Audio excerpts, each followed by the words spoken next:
You're listening to episode 51.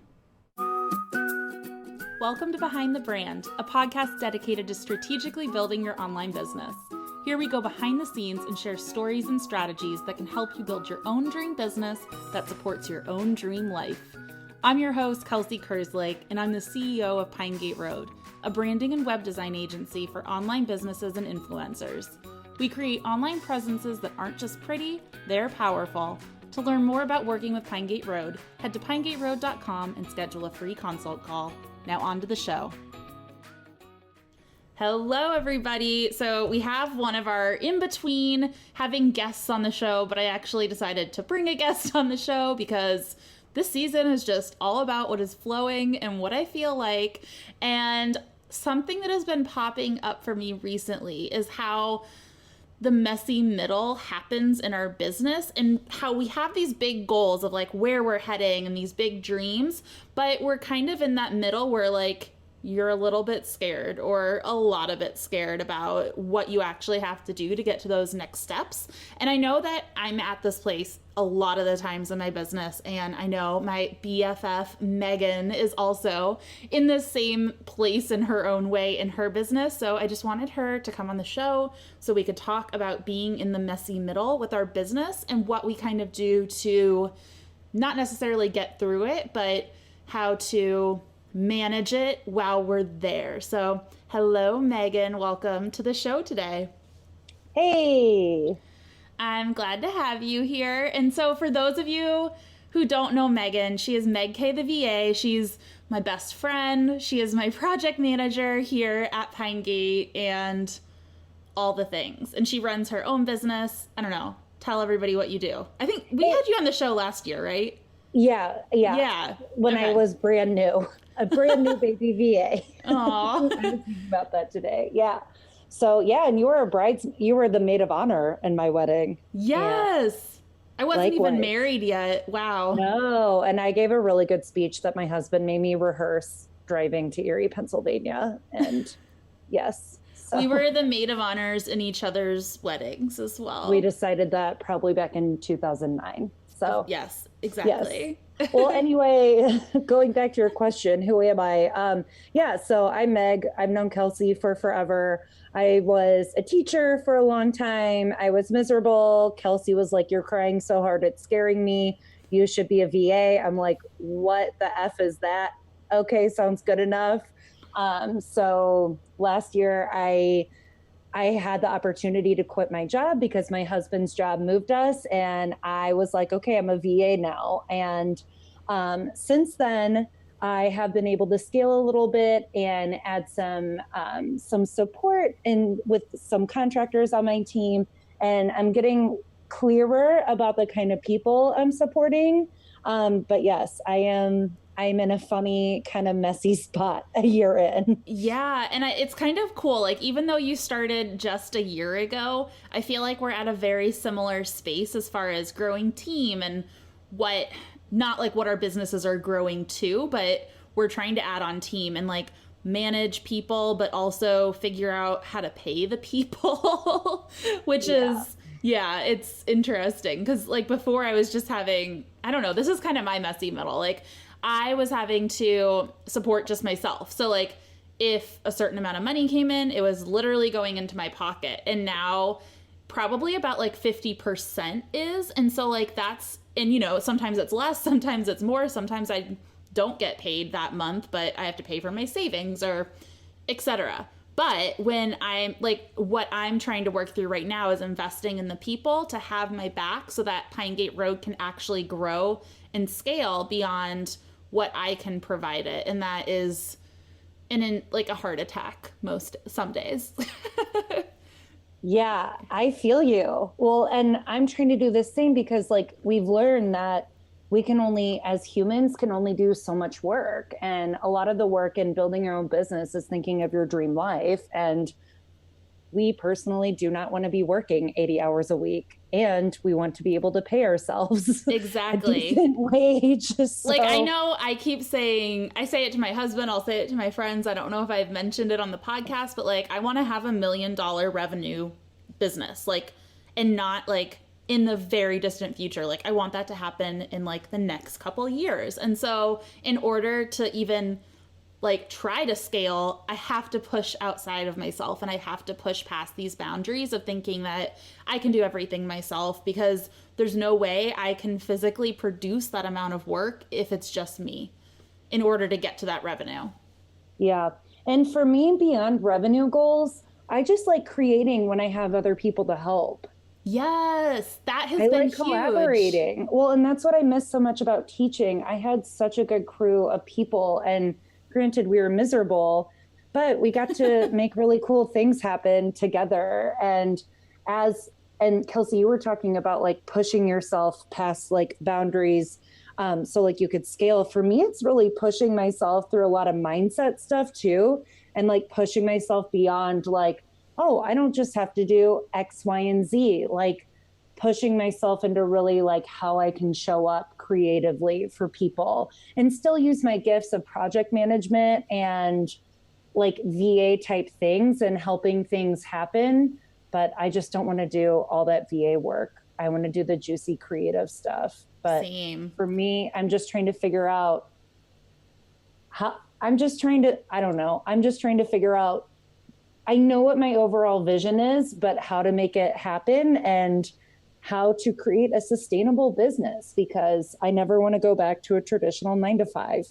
I really like this gig. Me too. And I think I might not even say it now. I have like a really crazy summer last year, and I have a whole nother episode and a whole nother story where I thought I was going to shut down Pinegateroad for a while in order to move my entire career into a different direction, because these things get tough. And I don't know. It's just that was a huge messy middle that I had to work through. But one of the biggest things that helped me get through that was just like not wanting to go back to working for somebody else.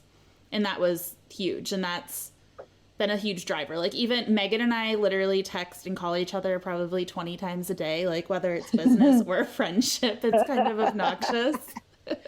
We have good contracts in place for our business too. We That's do. how we can do business and friendship, or like, hey, this is business, or hey, this is friendship. Yeah. But yeah, like we always are saying how much better things are, even when they're the worst. Yeah. Like we get to like, if we're having like a really terrible day, like I can just go take a nap, where at my last job, like I literally couldn't go take a nap under my desk. Like it just couldn't happen. I had to like wait till 5 p.m. where I could leave and then go like cry at home. So I used to, when I taught high school, when I had a free period, I used to lock the door, turn out the lights, put the little curtain on the door, and hide under my desk because I just couldn't handle all the people. Or when I taught elementary school, I'd close my door, lock it during my planning period, and like do yoga with Adrienne on YouTube. So yeah. And my messy middle, like this first year has been so wild. The things that I know now that I didn't know a year ago, it's really amazing. And I like the person I'm becoming. It's just like business. Going into business for yourself makes you look in like a very magnified mirror and makes you understand every single weakness of your soul and being. And somebody posted on Instagram the other day, I think it was Erin Lindstrom. And she posted on Facebook. And she's like, being in business for yourself is just like one giant personal development project. And I was like, yeah, amen. Like exactly. Yeah. Well, and then she put the next day that parenting is also a big personal development project. Like, oh God. Right. Life. Save us all. But yeah, but like my messy middle is a lot of my client work, and I was able to build some like really cool relationships that started as like, you're a VA, but then doing really like high level, more strategy and project management type things, which is awesome. But I realized that I need to be able to scale, because I cannot have all of my eggs in just a couple of baskets as far as client work goes, because then it gets to that scary point of if something happens, then like it's a big revenue hit and it feels too much like a job again. Like you're relying on this one thing. And I had a pretty big contract that didn't renew, which is totally fine. And like, whatever, it's fine. But then I was in a situation where I was like, oh, that's like a big revenue hit for me. And I had just invested in a lot of other support in my business, but that happened a few weeks ago and I just kept going. You just can't stop because like what you said, thinking about the alternative, no ma'am, I can't do that. I like my freedom too much. And I just kept doing my outreach and kept thinking and letting crazy ideas come into my head, like a VA masterclass. And now I've sold a VA coaching spot for a few months and like made $1,000 over the next few months on that one thing. And it's like, okay, like you just keep going. And then it's going to get to a point where you get a little glimmer of goodness. And that's how I felt. Like when I was in that crazy spot last summer, like I was literally like week by week just being like, okay, can I like hit the goals to support what I'm doing? And I was just doing whatever it took like in order to bring income in because there was no alternative. Like I was either going to make it, like that's all. There was no like I wasn't going to make it because exactly. No, yeah. You can't go back to that life, Hanny. No, thank you. But part of me though, I mean, in a lot of our training, Kelsey, when we're learning about a lot of like woo and mindfulness, we know things can be easy and flow and juicy and abundant. And those Speaking moments, of that, like one of my messy middles right now is that like things are flowing, but they're not easy for me yet. Exactly. But like I know that they can get there, and so I'm visualizing like what it could be like if it were easy and what I'd be doing in my day-to-day. And like I'm not there yet. Like that is my messy middle, but right. I want to get there so bad. Same. And like we know that this is possible, and we've had moments that have been easier than we ever thought they could be. And when you're in the messy middle and it's not easy, you're just like, so frustrated because you know it can be, and it can be flowy. I wonder if like you don't have, I wonder if there is anybody who just like goes straight to easy. I don't know. Probably not. But we also know to reject the narrative that like we have to be hustling our asses off too. Exactly. I hustled for way too long. And like, even though I feel like I have hustling moments while I'm working through some of this stuff, I have the end goal to make it easy, and I'm not telling myself that hustle has to happen because I don't want to glorify that. And we can always reframe and remind ourselves, at least we're not like glorifying hustle, and we're not like physically working ourselves to death like we did in our past lives. Because I remember pulling all-nighters regularly, working 18-hour days regularly, and in your business? Well, I mean, I was working full time and running my business. That's right. So I was doing that. And then before that, I was in grad school. So I was doing grad school and working and running my business. So it was, oh my Lord, now has been quote unquote like the easiest that I've ever had it, but I still don't feel free of that hustle all the way, even though I know that it's like, it only leads to burnout. And I've had some of those like intuitive, easy hits, like when I started Pinegateroad Academy randomly, which is open again, guys. If you are a designer and want to learn how to do your design business or the business side of your design business. How many times can I say that? Anyway. Well, it's not just that. It's also like the juicy brand identity. I don't know. You learned a lot of stuff that you teach people. I'll save that for another conversation, or you can check it out on the website if you're a designer and wanting to learn how to run your business. But when I started that, I started on a whim. I was able to sell 4 spots in that very easily. And throughout that program, everybody has made back their investment, and beyond. So it's just kind of crazy to see how in just a couple months, people's lives have literally been transforming through that. And it was the easiest, flowiest thing that ever came out of me. And that gave me power, knowing that something could be that easy and be that valuable for myself and for somebody else all at the same time. And I think part of the messy middle too is working through the things that you need to work through, but also reserving space to listen to your intuition and to listen to those nuggets of wisdom that come to you, do Pinegateroad Academy. But it can be hard to listen to it through the noise. Or I've always been told you're impulsive, blah. But I've learned through this journey, that like you and I both have quick start energy, and it's something like sometimes we need to slow down, but it can be honored. But like, I was so glad that I was like, no, I think Kelsey, you told me to, but whatever. I quick started on it anyway. Maybe I had the idea first, doesn't matter. But to do my VA masterclass, I was able to sell 7 spots for like $50, and then have sales conversations after that. And like, you just got to like wait for those glimmers of hope, or just make sure you're listening for them. Well, And even when I think we were talking in Slack about business stuff, but I mean, Megan is my project manager, but I'm like throughout this random conversation that we had that literally just flowed, like now Megan is training to do some of the brand strategy for Pinegate, which brings in another like revenue stream for her in that sense. baby. And it also frees me up. Like I'm still going to be directing some of the brand strategy, but it frees me up to bring on more clients, like I don't know, have more of that white space in my business so I can envision what we're going to be working towards and going forward with. And for me, I love the work. I went over to my little club Soho house today and knocked some of it out, and I was living my best life. Yeah, so. But that was something that flowed really easily, right. That like we never thought of before, but it just like popped up in a conversation, and all of a sudden it's like, wow, Megan has this like other revenue thing that she can do, and it also helps support me, and it just flows really nicely. So and all the good things. And to not put judgment on yourself, because at first I'm like, why didn't I think of this sooner? Or I get like so mad at myself. I'm like, why don't you have your vision? Why aren't you at 6 figures? All these things. And you just got to learn to be like, chill. Yeah, I got a little bit of like nighttime anxiety last night because I'm trying to redo my website, and it's like there, but I'm also not in that like energy of being like, yes, this is great, and I want to feel that way, and I'm just kind of feeling like it's like 70%.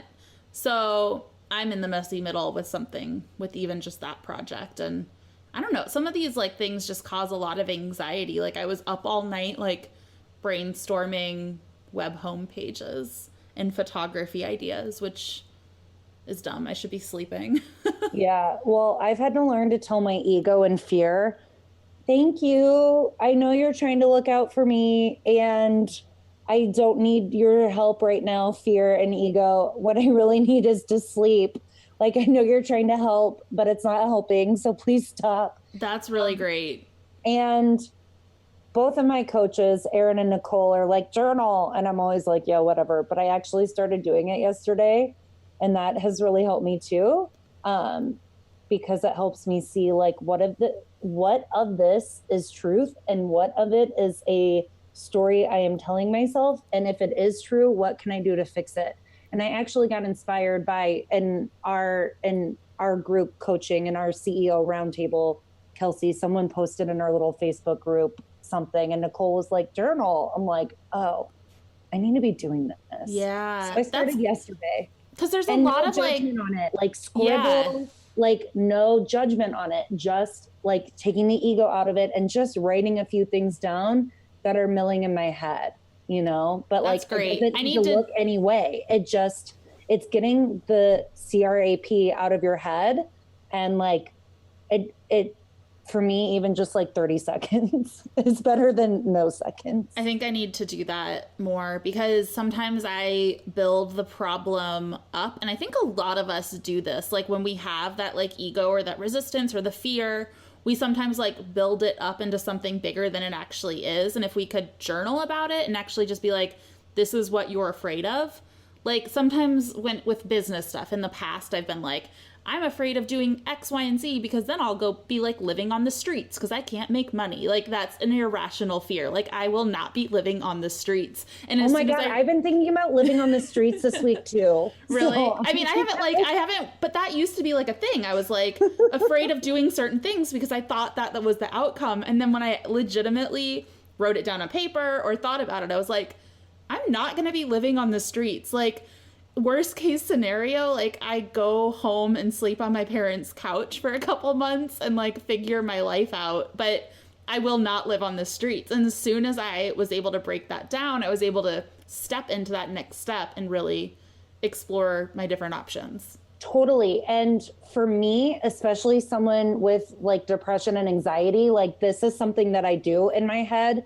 And like my therapist is like, you're building. And I had to train my work husband and my real husband to be like, Megan, you're building right now. When like someone would look at me the wrong way and I'm like, it's a conspiracy against me, but you just build and build and build. And like, I can only do so much of a good job in my head analyzing it and taking a step back. But there's something so powerful about like owning it and putting it on paper. And then like, it helps you be a little more objective about the thoughts, but Absolutely. It is real easy to build. And if you have any inkling of like depressive or anxious tendencies, building can be a really big trap. And just being able to kind of separate yourself from the emotions and think a little more objectively and critically about it is a good thing. And it's easier to do that sometimes when it's on paper. Absolutely. But like, I literally have my work husband being like, you're building. And I told my therapist, like, this is great. And she's like, yeah, but now you need to be able to recognize when you're doing that. Yes. So, I mean, and not just my work husband and my real husband. That has been one thing that on this journey, I've really been able to like get introspective with my thoughts and tendencies and learn about them, because I know that they are what has been holding me back in certain areas. And getting through that messy middle, I really think is like going on that emotional mindset journey and like figuring out like the things that are holding you back with inside yourself and then working past it. It's crazy. And it takes a very brave and curious soul to do it. You really have to, well, and a dreaming one too, because you're thinking about this overall vision of where your life can keep going. It's not for the faint of heart, but if you don't like going to work at 8 o'clock every day, it's worth it. But yeah, it does take like a lot I still wake up and like go to work at like 5 a.m., but whatever. Oh, I don't do that. I do it because I can't work into the night, but that's just a Kelsey issue. Yeah. Well, in your industry with the design stuff, it can be that way too. Yeah. So.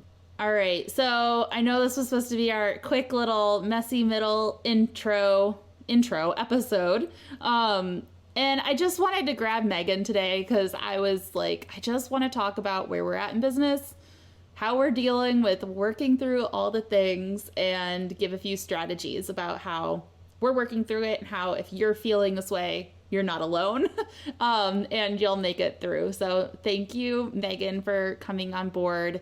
Do you have any like last thoughts or words of advice for people? You can do it and you're not alone. Yes, I love it. All right. Have a great week, you guys, and I'll catch you next week with another interview. Bye. Hey guys, I'm here to chat about an online system that I can't get enough of. I'm sure you hear from a lot of online business owners who've been scaling their businesses and about how having systems in place that work for them have been essential for their growth. Putting systems in place might be getting solid processes down, or it can be using a program like Seva to run your email marketing. When it comes to growing my business, the more intuitive something is, the better. Seva, which was formerly ConvertKit, is by far the most intuitive and easy to use program that I have ever used when it comes to growing your email list. They have easy pop-ups you can use on your website, forms that send out free downloads for content upgrades on your blog posts, and 24-hour help if you ever run into a snag. They have amazing customer service and have even helped us custom code some beautiful forms for our clients with no extra charge. I love that they're able to do that, and it's always so helpful. We use Seva here at pinegateroad and always recommend them to our clients. If you're saying yes, please, to an intuitive system for email marketing, head to pinegateroad.com/email to grab a free 30 days to start growing your email list and upping your marketing game.